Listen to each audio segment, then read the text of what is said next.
Should you invest in Amgen? Let's analyze it on GrowthShares. Before we begin, if you aren't familiar with the factors and metrics I use in this channel, I've made a separate video detailing everything to get you caught up. This analysis is divided into 3 factors: the business, the stock, and the price.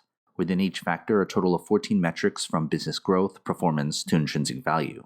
And because each company belongs to a specific sector of the economy, my analysis normalizes the data so that you can compare grades between companies of different sectors. Each of the 3 factors and 14 metrics are given a grade from 1 to 100, with 51 to 60 being considered average. When we've got all 3 factors graded, we combine them to get our final grade. Most companies will fall into that average range, since most companies are indeed average long-term investments. I want to stress that this analysis is meant for long-term investors. I encourage you to pause this video anytime so you can better understand the numbers. Let's look at the company's business. The business factor accounts for 45% of the analysis. The business is the most important part of the analysis. Everything else should be secondary when it comes to long-term investing. The question we want answered is, do we think this is a good business to own? The business is made up of these 8 metrics, from growth, efficiency, to market dominance. Each are weighted based on importance to the business factor. So here are the 8 metric grades for the company. And when we put them together, we get the company's business grade. Now you know whether this is a good business to own or not. So let's then look at the stock. The stock factor accounts for 35% of the analysis.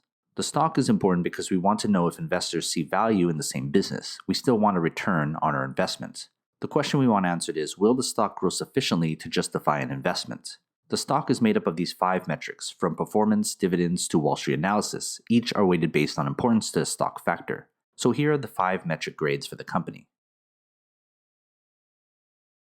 And when we put them together, we get the company's stock grade.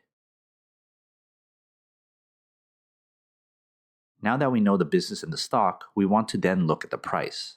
The price factor accounts for 20% of the analysis. The price is important because it tells us whether the company's stock price is attractive enough for us to buy in. The question we want answered is, what is the most we'll pay for the company's stock? The price is made up of only one metric, the intrinsic value, or fair value price of the company's stock. Here's the company's price grade and fair value price per share.